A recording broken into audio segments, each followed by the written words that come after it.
Here's how to make the delicious charlotte cake from the anime Black Butler. First, measure the base and sides of a 20cm spring-form cake tin with baking parchment and set aside.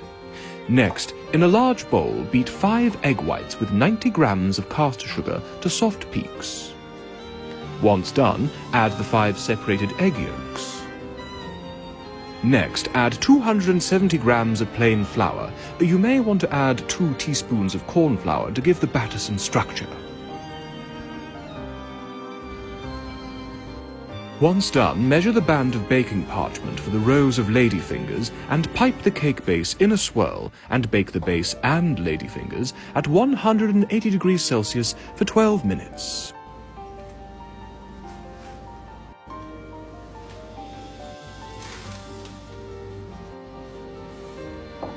Once done, leave them aside to cool and prepare the filling. First, soak 4 gelatin sheets in cold water. Then, in a saucepan, mix 250 grams of frozen raspberries with 80 grams of sugar on a medium heat for 15 minutes.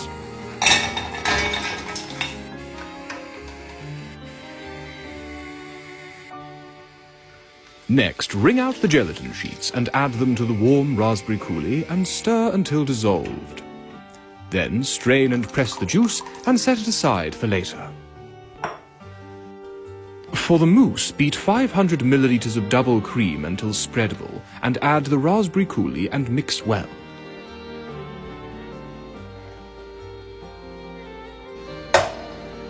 To assemble the charlotte cake, place the base into the spring-form cake tin from earlier and the ladyfingers around the outside, as well as any leftovers in a bowl mixed with 125 grams of fresh raspberries, a tablespoon of chopped pistachios, and a third of the raspberry coulis cream.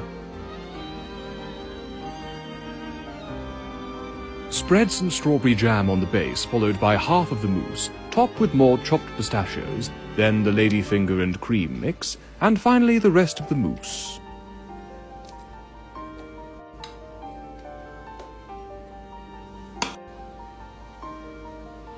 Spread with a palette knife and sprinkle with more pistachio on top, and finally refrigerate for 3 hours or overnight. Once the cake is set, garnish with florets of cream around the edge with a handful of fresh raspberries in the center and a pretty bow around the cake. Now, let's get you a slice, shall we? Voila! And that's how you make a charlotte cake from Black Butler. I dare say that C.L. Phantomhive would be rather chuffed with this sweet little treat. And if anyone else should require my services, then please leave a request for me in the